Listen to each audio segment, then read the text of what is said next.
নমস্কার। আজ ফের সংযম পালের কবিতায়। আজকের সংযম পালের কবিতার বইটির নাম নৈতিক কবিতা।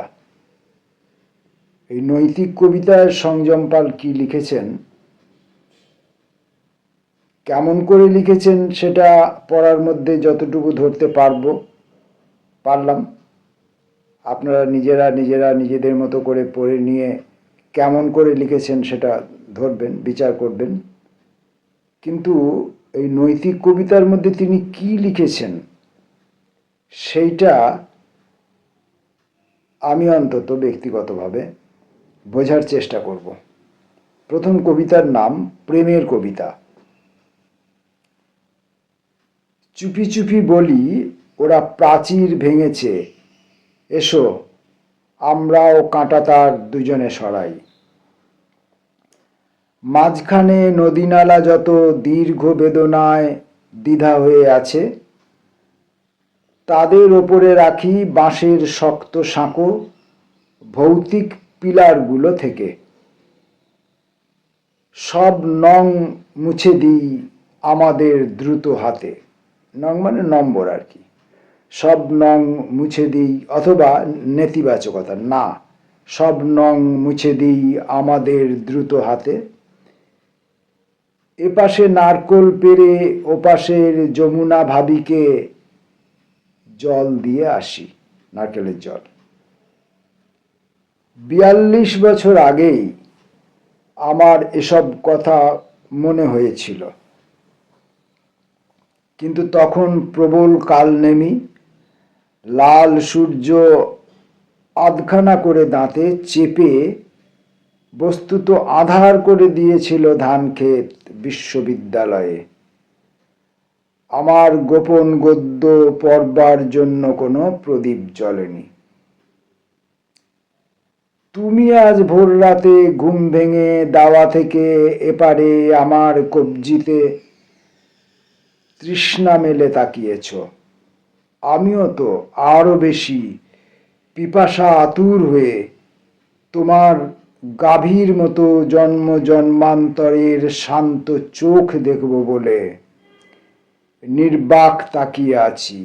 এসো আমরা কাছে গিয়ে ভেঙে দিই সব লাল টোপ, ছুঁড়ে দিই জল কমিশন। প্রেমের কবিতা। প্রেম কতটা মাত্রা পেল সেটা লক্ষ্য রাখুন। পরবর্তী কবিতা আবেদনপত্র। সুন্দরী মেয়ে অসীমা তাহার নাম, ভালোবাসা চায় ক্লান্তিতে বিশ্রাম, সন্ধ্যায় কাঁদে সকালে দুঃখ ভোলে। রাত্রির কোলে যত নীহারিকা দোলে, সবাইকে বলে ফিরবে না বাবা, তার দিনমানে এক দুর্দিন বিস্তার। মার সাথে ঠোঙা বানায় দুপুরবেলা, আঠা মাকে জালে উনুন স্বপ্ন মেলা। আগুনের প্রতি শিখার সঙ্গে নাচে সেই যে ছেলেটা রাস্তার ভাঙা কাছে, জুতো পরে ছোটে। আজ ভোরে তার দিকে তাকিয়েছে, সে কি চেনে এই বন্দিকে? রোগা ছোট মেয়ে অসীমা তাহার নাম, প্রদীপ জ্যোৎস্না আকাঙ্ক্ষা অবিরাম। আলো জ্বলা ঘর, বাতাসের মুখে হাসি, ভোরের চড়াই কাতরায় ভালোবাসি। ঘরে ঘরে মেয়ে অসীমা তাদের নাম। রাষ্ট্রের কাছে আবেদন রাখলাম। রাষ্ট্র এসব আবেদনে কান দেয় না। আমরা পরের কবিতাটা পড়ব, পিপাসা। ১টা ১০, সবাই প্রস্তুত? মশাল, ঢেঁকি, খড়গ, বল্লম, চোখে ও গালে হাঁড়ির ভূষকালি, বুকে ও জিভে লুটের পিপাসা। একটা কুড়ি বাজা মাত্র খাল পেরিয়ে পূর্ব দিকে যাবে। একটা কুড়ি। জয় মা কালিকা। তোমার 6 ছেলের সাথে থেকো। সিংহরায় বাড়ির মেয়েদের টিকলি, দুল, ব্যাঘ্রমুখী হার ছিনিয়ে এনে তোমার বিবসনা রূপকে আমি শান্ত করে দেব। 2:25। হারে রে রে রে রে রে। শম্ভু তুই সিন্ধুকের কাছে, নন্দী তুই গর্ভগৃহে যা, সুবল তুই পেছন দরজায়, বাকি দুজন আমার পাশে পাশে অন্ধকারে মোহর ঠিকরায়। 2:30। কোথায় গেল সব? আমার থলি এখনো কেন ফাঁকা? শব্দ নেই। কেমন বাড়ি এটা? রাত্রি যেন পাথর হয়ে আছে। ভোলা, গণেশ, মশাল তুলে ধর। আমার পায়ে ঝিঁঝি লাগলো কেন? 3:10। ভীষণ স্তব্ধতা। ঠাউর করে খিড়কি দরজায় পৌঁছে দেখি সুবল নেই, আর অল্প এক ভৌত আলোতে ল্যাংটো রোগা পেছন ঢাকা চুলে দরজা ধরে কে তুই দাঁড়িয়ে? শান্ত হমা, শান্ত হমা বলি। আকাশপথে রাহু উদয় হয়। তোর কাছে তো যেতাম। আমি বলি, পুকুর পাড়ে কটাস ডেকে ওঠে, তুমি তাহলে এই বাড়িতে থাকো? 3:20 তোমার খাড়া নামে।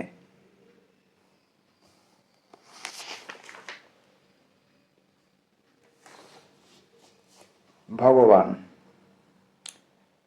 মাঠে মাঠে লাল গরু, মাঠে মাঠে সাদা কালো ধান, বাগানে হলুদ ফুল, দৌড়ে দাঁড়িয়েছে ভগবান। তুমি তাকে টুক করে ঘোমটা সরিয়ে দেখে নিলে, মাঠে মাঠে গৌ গবা, মাঠে মাঠে অপলক প্রাণ। জলে জলে মাস গেল, জলে জলে ভাঙা নীল স্বর, পুকুরে ধবল পোকা জাঁক করে গড়ে নিল ঘর। গাছে গাছে শোক্কার, গাছে গাছে ফ্লোয়েমের পথে বিষ তুলে ঝলসায় সবুজ পাতার মর্মর। পথে পথে রোগা কুঁজো, পথে পথে অন্ধ বেগার, গ্রাম্য মুরাল ছায়া 103খানি হার। মেঘে মেঘে ঝাঁঝা রোদ, মেঘে মেঘে শরীরের কথা, বলে না ও ঝিয়ারি গো, বলে না সে জল পাড়াবার। ঘরে ঘরে পরিবর্দ, ঘরে ঘরে অশনির হাঁক। চেঁচায় চিবিয়ে খায় মনোমালা ঝোরাটিক বাঁক। ঘরে ঘরে দাও দাও, ঘরে ঘরে নেই নেই নেই, নিশাচর যমদূত লোকে লোকে দিয়ে যায় ডাক। মাঠে মাঠে মরা গরু, মাঠে ফাটে 2000 সাল, কে যায় পালিয়ে তার বাঁকা হাতে মরণের জাল। তুমি তাকে ক্রূর চোখে একবার দেখে নিয়ে বান যেমন ছুঁড়লে দৌড়ে কাত হয়ে পড়ে ভগবান।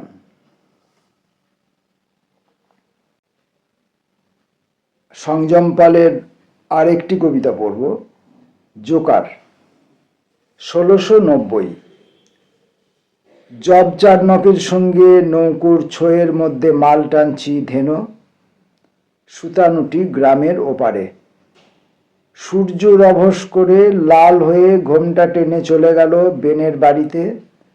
কুচি কুচি আলোগুলো বজবজ পাড়ের ঢেউয়ে ডুবে যাচ্ছে। টেপির মা বলে উঠল,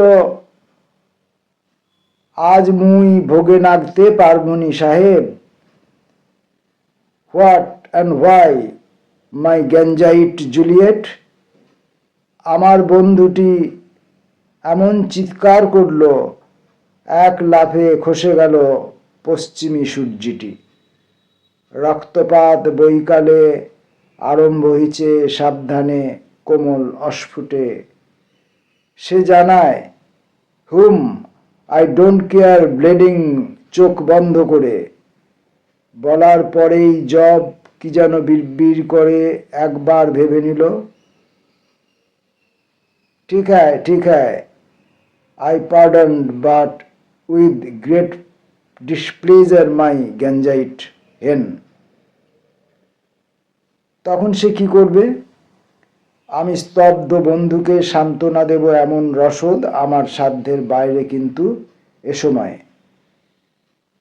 হঠাৎ হৈ হৈ করে কারা যেন শ্মশানে সবলে এলো, ধরে আনলো পৌষের চন্দ্রমাসম একটা বউ, সঙ্গে মরা ফোগলা রাক্ষস। দু চোখে তুলসী পাতা, তারপর চিতা জেলে বুড়োকে থাবড়ে দিল 12 জন লোক। মেয়েটাকে জোর করে যেমন আগুনে দেবে বিষাক্ত গোঙানি, কান্নার শক্তিও নেই। আমাদের কানে এসে সজোরে থাপ্পড় মারে সতী সতী। আমার অক্ষম আরতি জব শুনল। কি যে হলো ভাগীরথী বেয়ে! 1 লক্ষ ঢেউ যেন 1 লক্ষ তরুণ সিপাহী হয়ে তেজ তুলে নিয়ে আসে ব্রিটানিয়া, মাই ব্রিটানিয়া।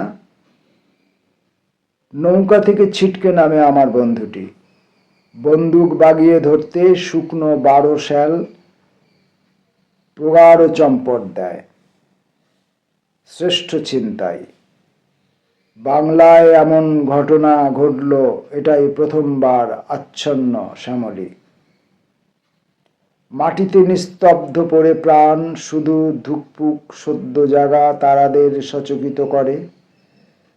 চমকে দিয়ে ধুধু জমি হলুদ ধর্মীয় ধান। জব বলল মাই গ্যাঞ্জাইট queen, with greatest pleasure ever possible for a man, I shall keep you অন্য মাই ব্রেথ, I shall এখানে পত্তনি গড়ব আমার শহর। এই কবিতাটা পড়া বেশ একটু কঠিন ছিল, অনেকবার পড়তে হবে, এবং বিশেষ করে যারা পরিবেশন করার যারা দক্ষতা রাখেন, তাদের মুখে এই কবিতাটা শুনলে পুরো ছবিটা ফুটে উঠবে যে একজন কিশোরী বিধবা, সদ্য বিধবা বাচ্চা মেয়েকে তার বৃদ্ধ স্বামীর সঙ্গে দাহ করবার জন্য নিয়ে আসা হয়েছে, এবং জব চার্নক সেই মেয়েটিকে উদ্ধার করেছেন। তারপর তার সঙ্গে তিনি একটা কিছু পত্তন করতে চলেছেন। এইটার সঙ্গে কলকাতা নগরী পত্তনের যে ঘটনাটা, সেটা যেন কোথাও মিলে যাচ্ছে। একদল দেশীয় মানুষ, একদল দেশীয় অত্যাচারী, একদল দেশীয় কুসংস্কারাচ্ছন্ন মানুষ কলকাতাকে এইভাবে পুড়িয়ে মারছিল, এবং তাদের হাত থেকে যেন জব চার্নক কলকাতা নগরের পত্তন করার জন্য তাদের হাত থেকে কলকাতাকে ছিনিয়ে নিলেন। এই 2 ঘটনা একসঙ্গে মিলে গেল। এই ছবিটা পরিষ্কার ফুটে উঠবে যারা পরিবেশন করেন তাদের পরিবেশনার গুণে। এই জন্যই তো তাদেরকে প্রণাম করি, তাদেরকে স্যালুট করি, তাদেরকে অভিবাদন করি, এই কারণেই। নমস্কার।